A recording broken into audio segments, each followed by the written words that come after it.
Hi everyone, it's Professor King again. I'm here sitting in my living room as usual. I wanted to check in with you all since this is still the first week and we're all kind of gathering our bearings, especially because it's summer school and we have a lot of things going on. And I just wanted to say hello and again, say how nice it is to meet you all. I went through all of your discussion board posts and I'll talk about those later in the video. But I do have to say, this is a very cute bunch of people. You guys are making me feel bad with my greasy ponytail and my signature hoodie. And maybe I should try to dress a little nicer, but really what's the point, right? Anyway, it was really great kind of seeing all of your short blurbs of yourselves and to address questions and concerns you had. But don't worry, we're going to be addressing those concerns and questions all semester long. We're going to be doing all sorts of things related to writing and arguing. And this is just, another brick in the wall, so to speak, if I'm going to borrow from Pink Floyd. So the first thing I want to do is I want to let you know about a few other resources beyond this Canvas page that might be of use to you. And in a moment, I'll go to the share screen so that I can also provide some Canvas homepage updates. But I do want to let you know that beyond the Canvas page, there are other helpful online resources to you. For those of you who talked about the various ways that you can access information and learn. I'm very aware and attuned to that, so I want to help you as much as possible. The first thing is I do have an Instagram page specifically for my Fullerton College classes. Don't worry, you don't get like my political views or my sort of like rants on dating or anything like a normal Instagram page right now, right? But it's solely to provide information about the courses that I teach and campus information that might be of benefit to students. And that Instagram page is Prof King FC English.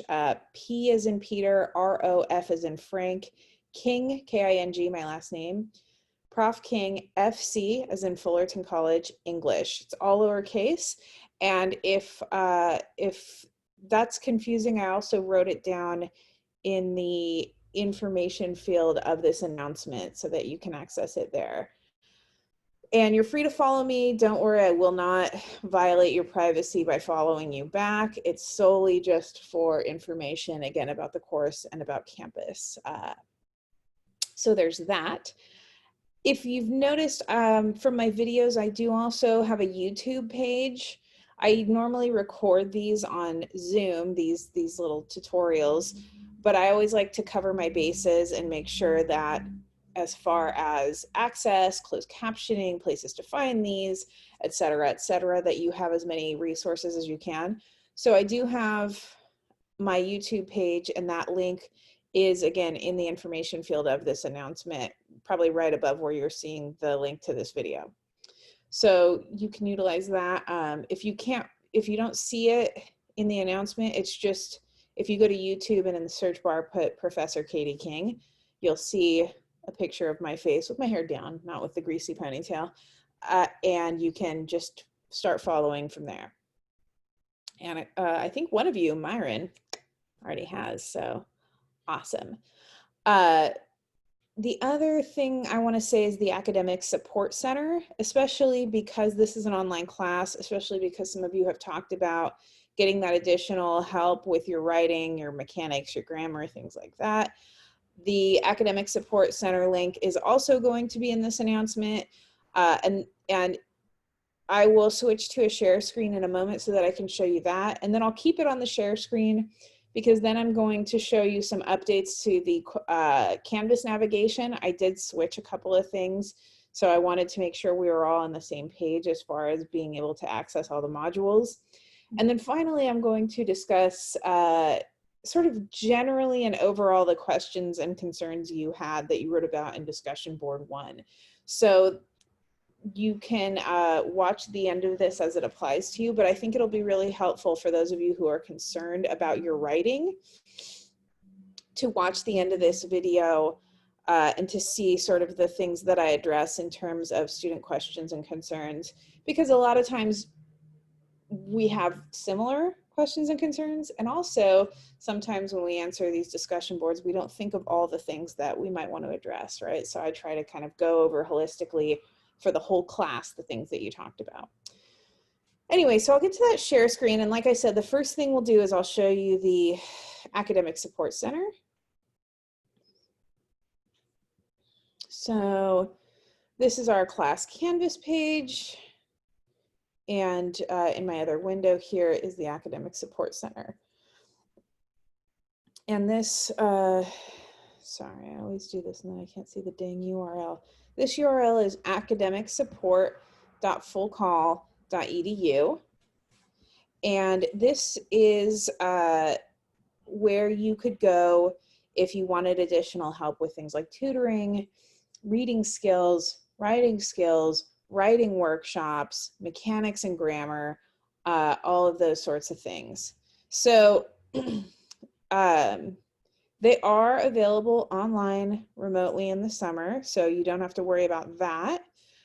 They also do have a Canvas page, so if you want to follow their, get access to their Canvas shell to get information that way, you just come to the Academic Support main page, click on it, and you can go there. Online tutoring. The Tutoring Center and the Writing Center offer online tutoring. You would log in here. But before I show you that login, just to also show you, they do have workshops coming up. Again, they are open online in the summer. So they have all sorts of workshops that you can access.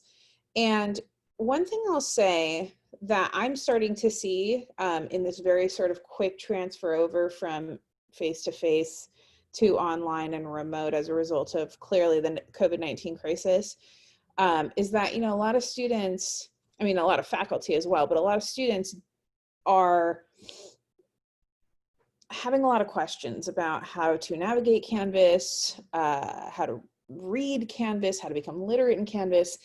And the unfortunate thing is that I don't teach a Canvas course, right? I teach English 103, I teach English courses. So I can't spend too much time in this class showing you how to navigate Canvas beyond the basics.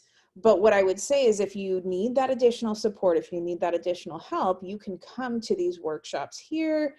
You can also access the help desk on Canvas, right, in that toolbar that I'll remind you of in a moment. But know that these are here. They have workshops. They also have a live chat. So if you're at home and you want to ask them something, you can do it right here.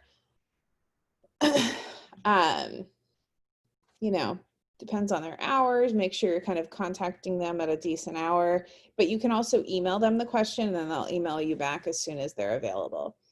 So one thing I want to mention is, they do have Zoom tutoring. So if you're like a face-to-face, if you learn by discussion, which like I'm a big learn by discussion person myself, you can access Zoom, or you can do online tutoring where you essentially kind of give your essay to someone and then they provide written feedback. So the login to the ASC tutoring, I'll click on it really quickly. You go in there, hopefully it'll work for me. If not, oh, here we go. You'll kind of register for your account and put all of your information in, your email preferences. You'll complete your registration, and then from there, you'll be able to set up appointments to get tutoring and things like that. Now, one thing I want to mention is the final draft of the first essay is due on June 28th, which is a week from this Sunday. That's a little bit of time, but what I would say is if you know that that is the due date, the 28th, you want to make sure that beforehand you have all your ducks in a row. You're in other words, you're prepared for everything. So I would say to set up perhaps a tutoring appointment or just a feedback of your writing appointment, if that's something that you're concerned about. Do it now, and then that way it'll kind of give you an incentive to schedule your writing and to have a certain amount of your draft done by that appointment, which would be great. You know, you kind of give yourself that swift kick in the behind to get the work going, because a lot of you talked about time management and your concerns. All right, so that's academic support. I'm going to take it back to our class webpage. I was just kind of working out the last of the kinks of the Canvas page, and unfortunately some of them didn't get worked out until after this course started. So in my first video I said like, oh, the home page is the same as the modules page, which originally it was. Now it is not. The home page should look like this when you go to the home page, whether you go to it on a computer or on your cell phone. However, we still have the modules page. So if you click on the modules page, you'll still see all the days and readings and assignments and notes for the week. So keep that in mind. My mind just went blank. So again, if you want to access these, you'll go to the modules page, because the home page just kind of has my general information now. So I wanted to clarify that. Again, depending on the kind of assignment it is, you can also go to discussions, because all of our DBs will be under discussions. And then major assignments and discussions will be under assignments. If you go into assignments right now, you'll see that the assignment for Essay 1 is up. And I posted that yesterday, I believe. Yeah, last night. Again, Essay 1 is due on the 28th. I will be presenting a short video going over this prompt for those of you, some of you talked about understanding prompts and kind of getting help with that. I love helping people out with that, because the higher you go in education, kind of usually the more complex prompts become. And so it's always a good skill to have, to be able to know how to read them. So I will do that with you all next week when the rough draft is due. But know that the prompt for Essay 1 is up on Canvas. If you would like, you can get a little preview of it here. It requires that you have done the class readings, so please make sure that you have done those. Where'd you go? Where's the day? Oh, here we go. We can look at it right here. What I always like to do is, for the due dates here on the left, you'll see, I tell you to check the syllabus. Why do I do that? Because that syllabus has that information that you need. You should be following along with it regularly to make sure that you are getting everything done that you need to get done. So if you go to page 5 of the syllabus where the class schedule begins, and you scroll down to all of those assignments due dates in bold, you'll see when the rough draft is due, you'll see when the final draft is due. So you may want to, on your own copy, write that in here, okay? But you, I won't go over this too much, because again, like I said, I'll have a video next week of it. But this is the Essay 1 prompt, a good person speaking well. So again, that requires you to have read Quintilian, it requires you to have read Cicero, it requires you to have read Leaf and Goke and Peterson, right? All of those readings. You need to know what they say, because you have to address them in your writing. So that's up, right? And again, I just want to remind you, homepage is here, modules are in a different category now. If you are using your phone, this sidebar here, this toolbar, will probably be in the top center of your screen. From my phone, when I use my phone, that's usually where it is. So it depends on what kind of phone, you know, if you have an iPhone or an Android, it might look a little bit differently, but you still will have some version of the toolbar. Just know that anything you need to access in terms of the daily work is under modules. And then the discussion boards are under modules, they're also under discussions, and they're also under assignments. And some of you talked about getting to know other people in the class and kind of having peers to talk to. Maybe some of you even already know each other coming into this class, which is great.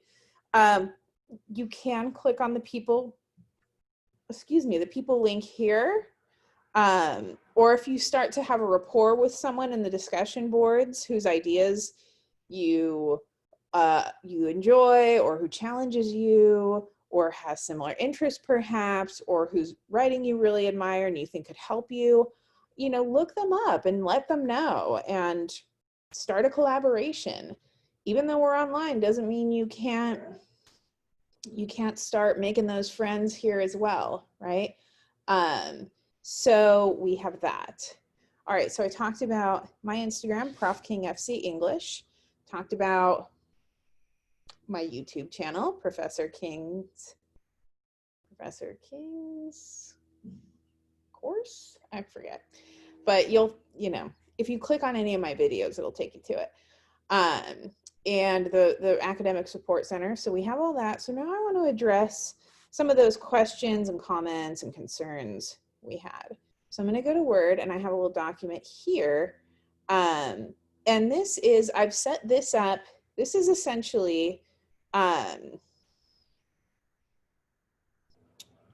me see if I can view this as web, what'll happen. Do I like that? I think I like it as a print view a bit better. I'm a weirdo. But essentially, I read through all of your questions and concerns that you mentioned in discussion board number 1. And I kind of, as you can see here, I organized them into different categories. So I'm going to go through each one of these categories, and I will elaborate on some of this stuff as well. But if you want to pause or fast forward as you see me going through these, and I'll try to highlight them as I go. So if you want to fast forward, you'll kind of follow the highlights. I want to talk about some of these because, like I said, a lot of us have similar concerns, or some of us have concerns that we don't even realize we have until somebody else, verbalizes them. So these are literally, I cut and pasted and then whittled down as much as I could your responses from your discussion board. So if you're like, that was me, yeah, it was. I'm going to start with reading, because even though this is technically a writing course, you can't become a good writer unless you're a good reader. And some people will argue that point with me, but to be totally honest with you, they're wrong. And usually people's opinions aren't wrong, but hey, I'm doing this a long time.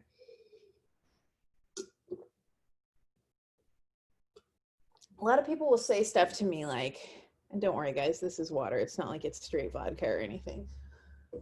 Although you would never know, right? A lot of students will say to me like, oh, I don't enjoy reading. I don't enjoy writing. I don't know how to become a better writer.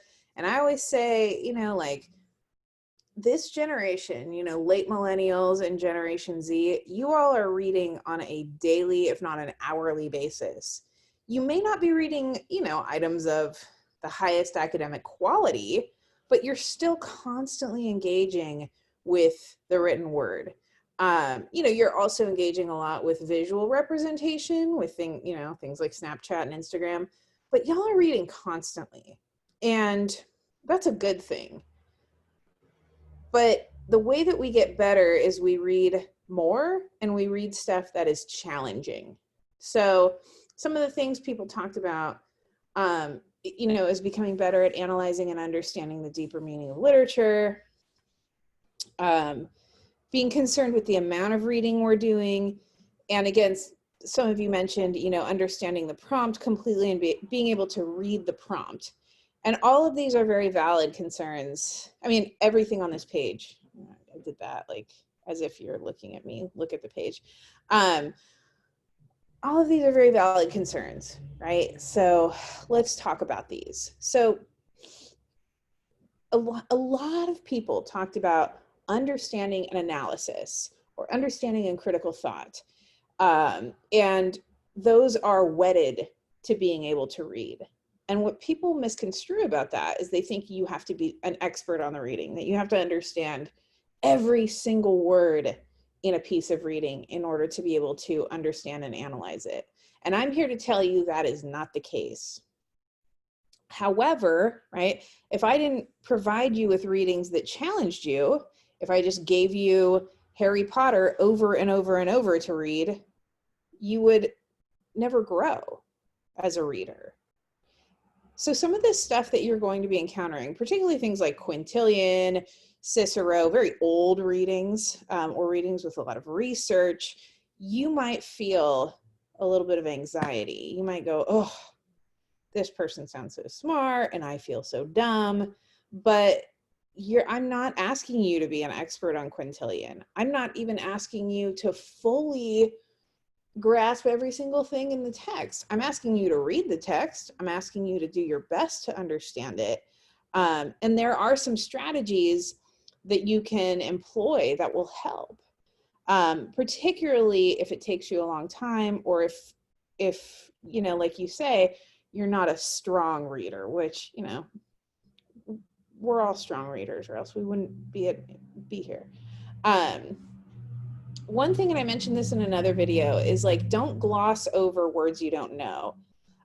There's a school of teaching that kind of tells people that they should do that, and it doesn't work. Because if you don't know something and you just keep ignoring the thing you don't know, and you never challenge yourself to understand that thing that you don't know, you will always remain in ignorance of it. So instead of glossing over words that you don't know, what I would say is, when you encounter them, just do like a quick underline, or maybe a quick bold of the word, right? Or maybe both, you know, whatever visually helps you to come back to it best. If you're reading on a piece of paper, I draw a box around it. Then go through the paragraph. So you're still using those context clues. But if you look back over the paragraph and you're still going, I have no clue what this word means, then once you're done with the whole paragraph, or maybe even the whole page, if there's a couple of words on the page that you are unfamiliar with, then, you know, pull up a dictionary just on, you know, Google, because you're not using Google for like final sources, you're just using it to define words.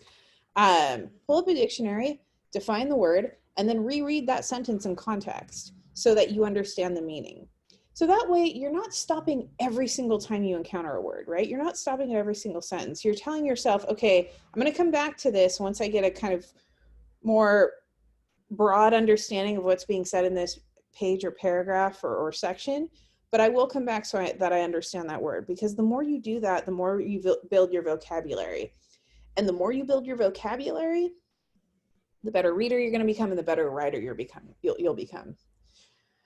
Another thing I'll say is, don't read everything at once, especially if you struggle with reading. Like, don't make it so that you have to read all of Quintilian in one sitting.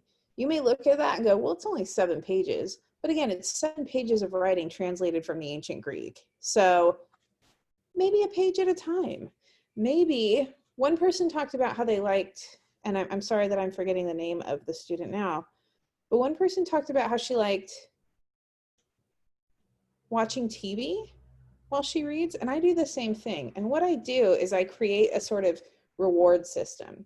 So I told you in another video that I'm like obsessed with Bravo TV, which is embarrassing. Yes, I understand that, but hey, that's who I am. I'm living my truth. So if I'm watching The Real Housewives of New York and I pause it so that I can skip over the commercials, because yes, I'm a million years old and I still watch television actually on television. Then I'll pause it. I'll read as much as I want to read. And usually for someone like me, I end up reading through the whole hour, because, you know, then that clicks back on the TV. And anyway, but I watch a little bit of TV, then I read a lot, then I watch a little TV and I read a lot. Some people like to, you know, do a little bit of reading, go for a walk, do a little bit of reading, eat a snack, do a little bit of reading. I remember when I was working my way through college, I was a bartender. Every time I had a little bit of, there was a lot of downtime bartending, because you work like, you know, 12 or 14-hour shifts. Every time there was a little bit of downtime and I was bored with bartending, I'd pull out whatever reading I had and read it there. It was also a great way to ignore creepy customers. But, you know, break it up, make it doable, chunk it.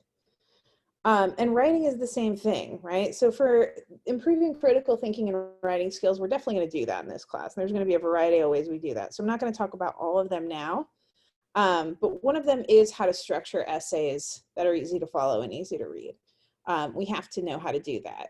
And again, if we do it in doable segments and not just like all at once, it's much easier than if we try to take on the whole thing all at the same time, right? Like it's kind of like, I don't know, like there used to be restaurants where when I was growing up in like Westminster Garden Grove, where they'd be like, this 3-pound burrito, if you can eat it, you win like a free week of food from this restaurant, right?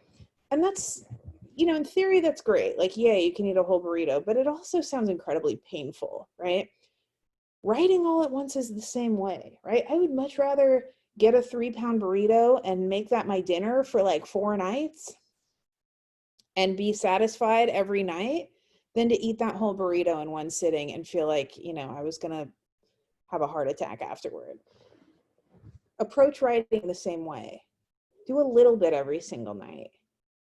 Don't do everything at once, because you are going to get distracted and you are going to get bored and you are going to get tired and you are going to get stuck and lost.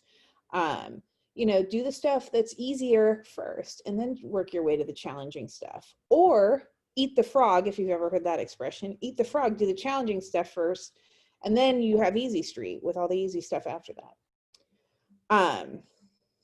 But again, this is a writing class, so I don't want to belabor too many of those points here. In terms of mechanics, grammar, structure, vocabulary, what I would say is, like, if you have a specific question, like if it's about punctuation or spelling or, I don't know, citing or quoting or things like that, those will be addressed in the drafting process, but also you have the academic support center. You have me to message individually. You have your peers. So, those are great resources for that. We'll work on that throughout the semester, so I won't belabor that point too much. A big one here is time management. And a lot of people talked about time management, and I understand, especially in a summer class, time management is a huge deal, right? Because you're doing a lot of work in a short amount of time. So a few people asked about the discussion boards. I will always, unless otherwise noted on the syllabus, your discussion boards will primarily be 4 weekdays per week of work. And those will generally be posted by the Monday of the beginning of the week. And you'll have all week to finish those discussion boards or those drafts or whatever. Again, unless it's noted differently on the syllabus. And if it's noted differently on the syllabus, you'll see an aqua highlight over when the different due date is. So be aware of that. If it takes you time to write or you don't have time, a lot of people are working, so they have limited schedules. Chunk it, right? Don't do it all at once. People think because you got to work an 8-hour shift that you got to write an 8-hour shift. And that is not how learning is conducive. It's really not even how work is conducive. And a lot of us are seeing that in quarantine, right? What I would say is one thing that helps me, and I haven't done it yet, of course, but I'll kind of go back a few weeks to where I did. So I would post like everything that I have to do every week. I would create a schedule for myself so that I know exactly what my responsibilities are, what the things I have to accomplish are, when I have to accomplish them, how much time I have. In other words, when I have to show up, not just for myself, but for other people, right? And in between here, there's open time for reading and for grading and for all those other wonderful things that us educators have to do. But one thing I would say is, like, if you're the person who forgets due dates or time gets away from you, or you just feel overwhelmed because, Monday, Tuesday, Wednesday, you don't do anything. And then Thursday, it's like, oh, I got to do everything, right? Create that schedule, like put it to paper here, because just having it written down is going to help tremendously in terms of organizing your brain. I'm an incredibly disorganized person. I'm the kind of person who has to put, I mean, if I hang out with my sister, who is like the most beloved person in my life, I have to put it on my calendar, because that's how, even though I love her and hanging out with her is the thing I look forward to most in this world, I am so absent-minded. You know, and if you're like me, put it in the calendar. It'll, you know, and set 3 or 4 notices or reminders to remind you of stuff, especially due dates of assignments. What's a quick kind of 15-minute job that you can easily do is go through the syllabus, start at page 5 of the class schedule. Every time you have a written assignment due or something you have to hand into Canvas, plug that into your calendar and set a reminder. You know, remind me 2 hours before, remind me a day before. Do that. So then, you know, you're not just relying on an overworked brain's memory. You have a second avenue, a second resource for that. Let's see. So people talked about doing well working on their own. Some people work better in groups. You know, however you work best, create that situation for you. There is no one right way of doing things. There's no one right way of reading. There's no one right way of writing. That's why I love English and not math, because there's not one right answer. As long as you know, do the work, put in the research, you can have multiple right answers. But however you work best, if it's with music, you know, use music. If it's in a quiet spot, find a quiet spot. If it's like me in the hoodie with my dogs that you can hear snoring on the couch where I am right now, do that. If it's in a cold, draconian office, right, that forces you to do work, wherever you find that, to the best of your ability, work in that format. The next 2 I'm going to kind of cover together, because even though we don't realize it, once you read Goke and you read Peterson, you'll see that things like anxiety and attention span and interest go hand in hand.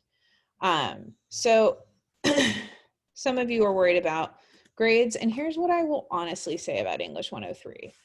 My English 103 is easier than my English 100. And people think I'm crazy for saying that, but I think if you've passed English 100 and you've shown you know those fundamentals, English 103 tends to be pretty easy for you. Not for everyone, right? I'm not going to paint with a broad brush, but it tends to be. How do you get an A? Well, you go above and beyond, right? You don't just, I mean, for lack of a more professional term, you don't just half-ass the assignments and then expect to get an A, right? You really engage with the material. Doesn't mean you have to be an expert, but you have to engage with aspects of the material that speak to you.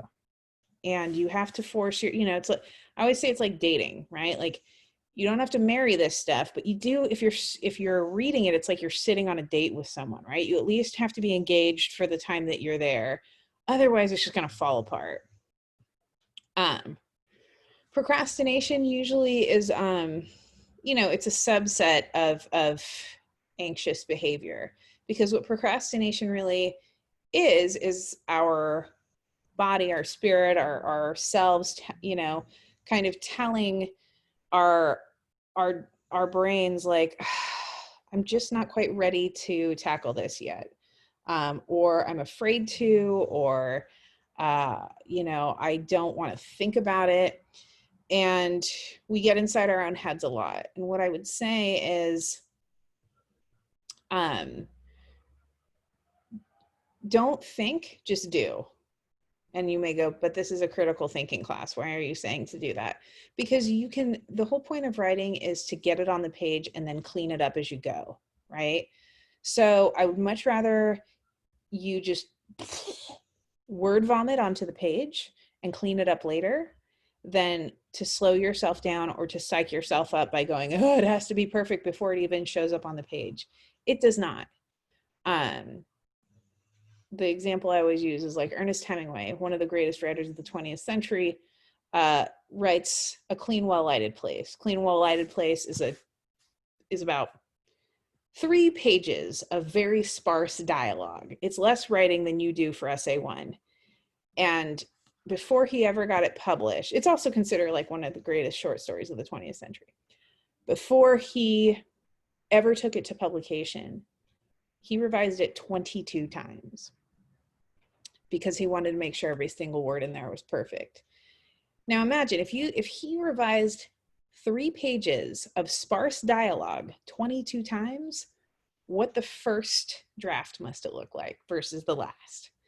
So don't worry about having it perfect in the first draft. Even the greatest writers know that it's going to be ugly and crappy the first draft. Just get it on the page. And that kind of goes with that million thoughts going through your head, right? And the mind going blank. What I would say is 2 things. One, it doesn't have to be perfect. Writing's a process. It's not there's only going to be one timed essay in here. All the other ones, you'll have plenty of time to write. The reason I say that is because, you can hear all the fireworks in the background probably. The reason I say that is because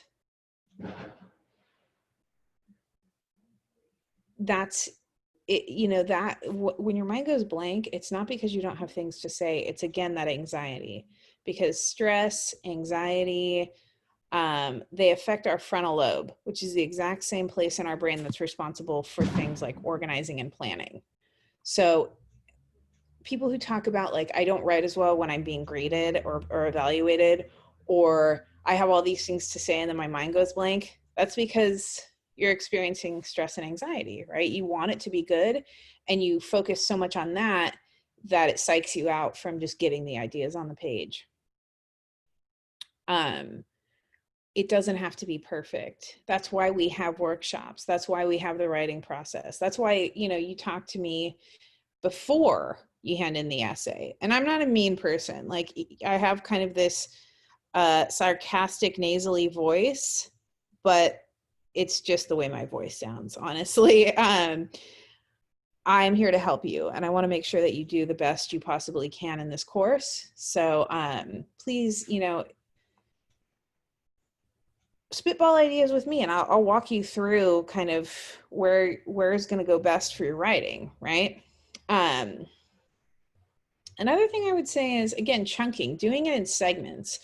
Throw a couple ideas on the page, throw a couple ideas on the page, throw a couple ideas on the page here, there, and there, and there. Maybe not all at the same time, maybe as they come. And then look them over and see what kind of the cohesive element is. And let them be ugly, right? Let them be ugly when you first get them on the page, because you can revise them later. The other thing I'll say is, a lot of times we talk, well, not a lot of times, all the time, unless we're like super writers, we speak at about 600 to 800 words per minute. We write at about 125. So keeping that in mind, one thing I like to do is when I go for walks, picture of my dogs on my phone. When I go for walks, I go to the voice memo button on my phone and I start recording my ideas as they come into my head. I talk them out. And I do it when I'm walking, because for some people that movement allows your brain to kind of get back into, out of staleness, I guess.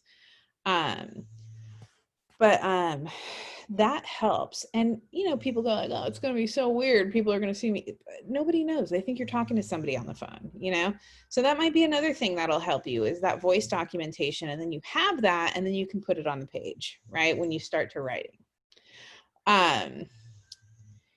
So low concentration endurance, again, cut it up into doable segments. That's my best advice for that. If you start to flag or feel tired or lose interest, even with this kind of stuff, like another student said, pause and rewatch, take a break, come back to it. Your brain and body are telling you to take a break when you're getting tired and bored and distracted. So take a small break, don't take a huge break, but take that break, listen to your brain and body, and then come back to it. We have all different kinds of learners in here, which is great. I will do as much as I can to address all of those different modes of learning. And I'm going to scroll down the page here.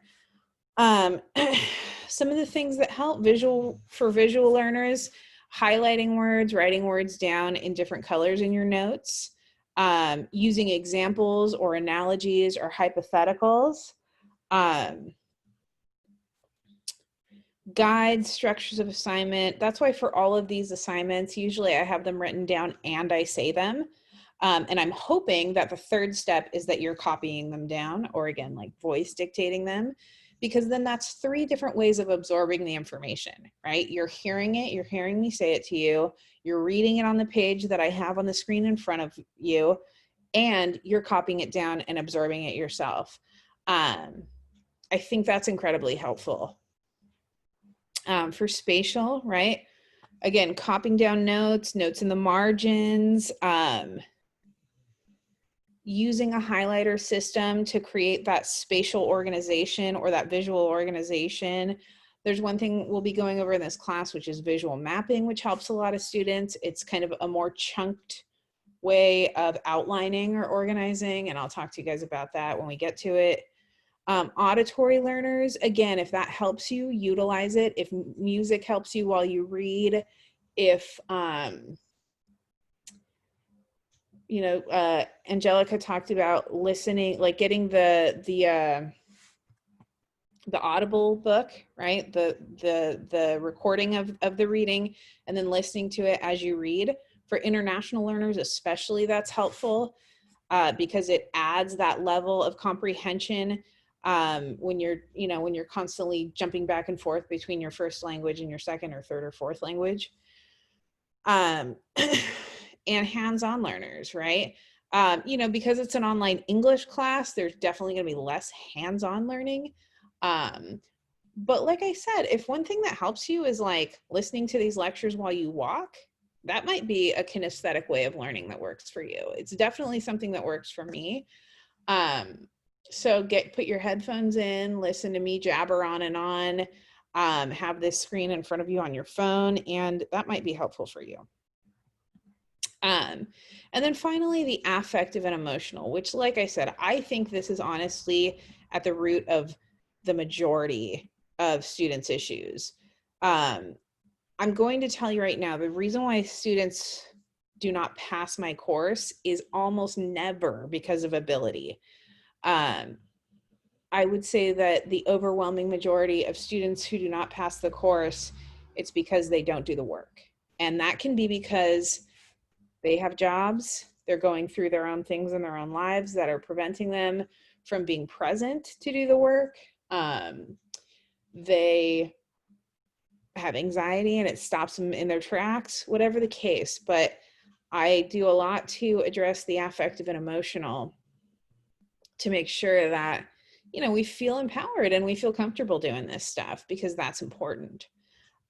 So, for those of you afraid of sounding dumb, you've heard enough of my video lectures at this point to know that like that's not a concern it's not a concern for me, clearly. So don't let it be a concern for you, because that's the whole point of learning, is asking questions. There's nothing more annoying than the know-it-all, because the know-it-all, as we all know, does not know it all. The know-it-all is projecting a fear of not knowing that they're covering up with that sort of arrogance, right? So we're all in a safe space here. We're all here to learn. We're all bringing a different toolbox and set of things that we know and don't know. And that's rad. Like, that's not a bad thing. That means that the things I know about English or about sociology, about psychology, which are my passions and interests, then I can share with someone who knows about mathematics or chemistry or physics or computer science, right? Like, all the things that I don't get, they can inform me, and then I can help them with what I know. And then, we become a stronger power together when we collaborate. But we don't know that. We don't know that until we're willing to let down our guard and be vulnerable and say, here are the things that I don't know. And I'm telling you right now, it's totally fine to not know. It's totally fine to let that guard down. No one else is going to make you feel stupid. And if they do, Professor King will lay down the law, right? So keep that in mind. A lot of international students have a lot of anxiety about English classes because, they're coming again from a different first language. But what I would say is, overwhelmingly, knowing more than one language is a strength and not a weakness. And I know that in America, particularly with immigrants and students of color, the opposite message has often been forced upon you. And I'm sorry about that, because if you think about it, right, that requires at least twice as much brain capacity to know a whole second or third or fourth language, right? So that means your brain is more developed. It's working harder. It knows more about words and grammar structures. And yeah, sometimes they get crossed, right? But that's okay, because you have this wealth of knowledge that you're bringing. You have something you can kind of, compare it to that will be helpful. And my job, the thing that I get paid for, is to help you, write your best in English, right? In the language that I teach. So don't worry about that. See your knowledge as a strength and not a weakness. Definitely don't be afraid to ask me questions, to ask your peers questions. I'm not going to jump down your throat. Sometimes, if you email me, it does take me like a day to respond. But other than that, what's the point in me being mean? Like, doesn't me being a mean teacher doesn't raise my pay grade at all. So like, I see no point in it. I'm here to help you. Let's see, for peer editing, we'll get there when we get there. But it'll be easy. I'm going to pair you all up with people who I think might work well with you. If you request a certain person you'd like to work with, I'm also down to working with that. So, like I said, the first essay is due on the 28th. So we have a few days before we dive into that.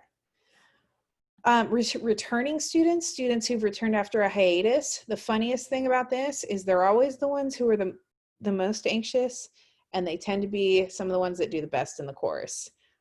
You've given your brain more time to develop. You've given your perspective more time to develop, to be enriched, right? By living more life. And you've had life experience.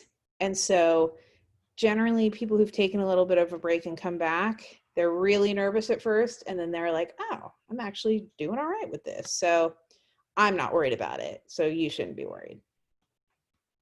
I already talked about the Comparison English 100, just do your best. And then finally, I do not enjoy writing essays. Here's the great thing about that. Nobody does.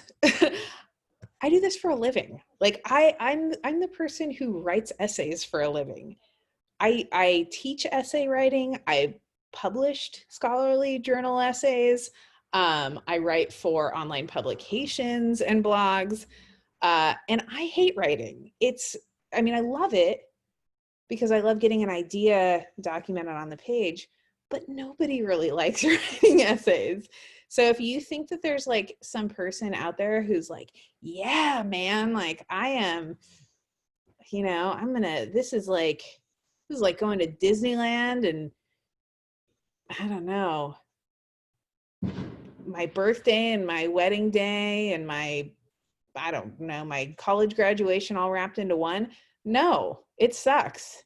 But the payoff is so great. It's like exercise, right? Like when I'm like lifting weights with my sister's a bodybuilder. It's like when I lift weights with my sister, I'm just like, oh my God, this is hell, right? Like I hate this. But then the next week, the next few days, when my system feels cleaner and I'm clear-headed and I got plenty of water and I can lift stuff and my back doesn't hurt, right? Like that's the payoff. The writing is the same way. You do the grunt work while it's happening, but the end result, when you have that beautiful idea on the page and you did that, nobody else, woo, what a feeling, right? What a feeling. So if you don't enjoy writing essays, all that means is that you are a writer, whether you like it or not. Well, I feel like I've talked for an incredibly long time. I don't even want to see how long I've talked for. It's going to be painful, but I hope this helped. Again, you don't have to watch this whole video, but any part of this that helps you, I am happy about. And if you have any questions or concerns or comments, again, please feel free to contact me. I'm sorry for the horrible quality of my computer camera. I got a new computer about a month ago, and my 7-year-old laptop had way better video quality than this. I don't know why this one just is awful, but it's kind of great because now you can't see the greasy hair and the lack of effort I've put into the way I look. Whatever. But I hope you all have a great night, and the next time you'll hear from me will probably be at the beginning, for week 2, posting announcements and the week's assignments and all of that. So if you have questions or concerns before then, please feel free to email me, and thanks. Okay, bye.